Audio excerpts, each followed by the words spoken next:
going to look at the... Are you filming me filming myself? That's so creepy. Here we are going to look at ethics, ethical considerations for the researcher. Now, ethical considerations for sociology are slightly different to psychology, but they can't be that different, frankly. But the BSA, the British Sociological Association, as I've put at the top there, let me show the page if anyone hasn't got it. That page. Can you see it? Right. The BSA, the British Sociological Association, laid down these guidelines. We're going to just pick off 4 really important ones. And what would be great is if we can give examples of it as well. Okay. So what's informed consent? What's going on that back row? What's informed consent? Yeah. When the person knows that they're being watched. Right. What's happening. Exactly. So informed consent is, do they know they're being researched? But also, do they know what they're being researched for? So if someone came in to observe this lesson and said, I just want to observe sociology, and I said, right, you've got my consent, that's fine, and you all said that's fine.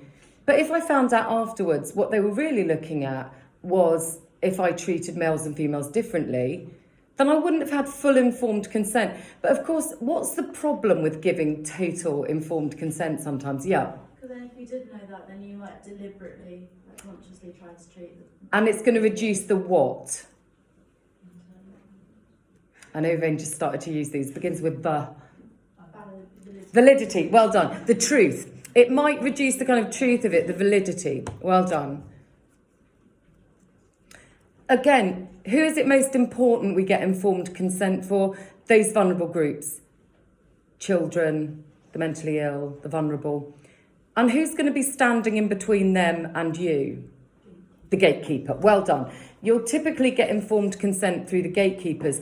Now, if we can think of a study that this is very relevant to you. Do you remember Jackson, the lads and the ladettes on gender that we watched? I'd put E.G. Jackson, the lads and the ladettes there because clearly she was interviewing in great depth young people in a school. And of course, they have the parents and teachers, etc., are going to need to be consulted over that. Whenever I think of that, I also think of, and here's another interesting one for that, or maybe we'll save this for protection from harm, but that, did you ever watch Educating Essex or West Yorkshire or wherever it was they did it? There was all sorts of different ones. And what always occurred to me when watching that, although it's really interesting, overt observation, is that if you are being filmed at 14, of course it seems all very exciting. I mean, God, I would have been out of control, as you can imagine. There would have been no one else on screen. And I would have loved it. But ethically, is that all right? Even though they signed it and said informed consent, what damage might that cause later? And we will write more about this in a minute. Do you remember Vinny from Educating Essex? I don't know if you saw that one. He was really naughty. I just absolutely loved him. But I'm thinking he might struggle to get a job now, or just feel like a complete idiot 10 years on or whatever. Do you know what I mean? I do worry whether just informed consent always protects people. Okay, linked to that clearly is deception. Now this is whether you are deceiving your sample, whether there is any lying, deceit involved.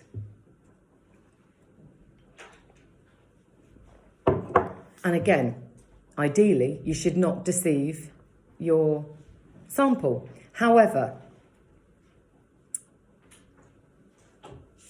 we've already said the big problem, if people know they're being watched, for example, or interviewed, being researched, is that validity drops potentially completely. Now, I'm going to get you to read through something on this in a minute, but do you remember when we talked about Rosenthal and Jacobson in labelling? So it's where they told a group of teachers that half the kids were spurters, really able, half the kids were less intelligent, based on no real evidence. And they were testing what 2 processes in schools. What were they trying to test? Labelling and the Yeah, well done, the self-fulfilling prophecy. And boy, oh boy, did they find out that those two processes are very real. I would have been livid if I was the parent of one of those kids. However, had they not deceived the teachers, the research would have been utterly pointless. And it in fact was incredibly effective research. The debate really is, was it too high a price to pay, I guess? Okay. Confidentiality. What's this all about? Keeping what confidential?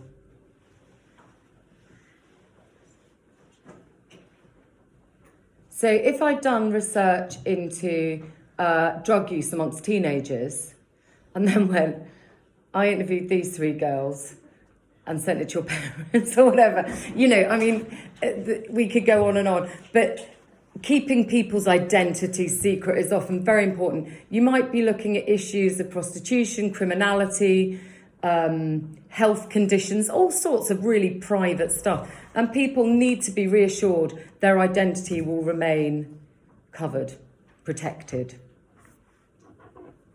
Okay, does that make sense? Okay. Again, particularly young kids. And that's why, again, I'm interested in that, educating Essex, etc. Because their identities really weren't protected. It wouldn't be much fun just watching a load of fuzzy faces. But, yeah, I do worry about this next one. Yes? There was a teacher in my school for educating us.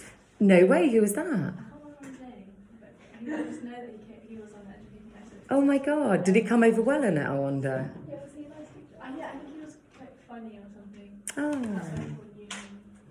Wow. Yeah, it was a brilliant programme, there's no doubt about it. However, let's hold that thought about educating Essex and your old teacher. On the last of the ethical considerations, which is protection from harm. Are we protecting the sample and the researcher, of course, from harm, either currently or in the future?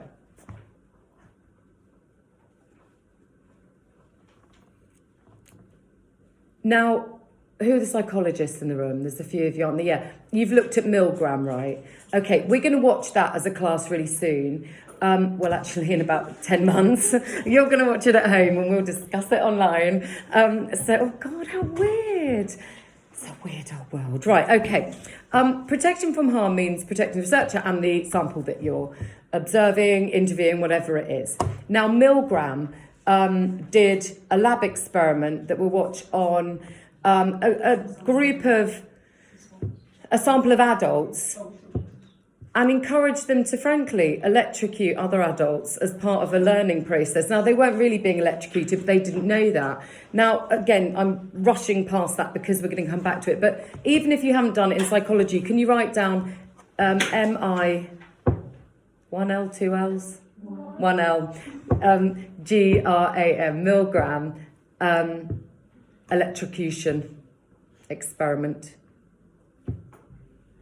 What he was actually trying to do was test out whether the Nazis really were monsters or just following orders. It's an extraordinary piece of research, but ethically pretty darn dodgy, frankly, because, to discover that you could have done something as horrific as that if someone had told you to, not even, the atrocities of the Second World War, but actually that you could just, think you're ramming a load of electric volts through someone who's gone silent, is a pretty disturbing thing to find about yourself, I would say. And equally, with the Rosenthal and Jacobson, those children were labelled as good or bad learners. That label may have stuck with them for a very long time. That's long-term harm potentially done to those kids. Okay, right, lovely, bye.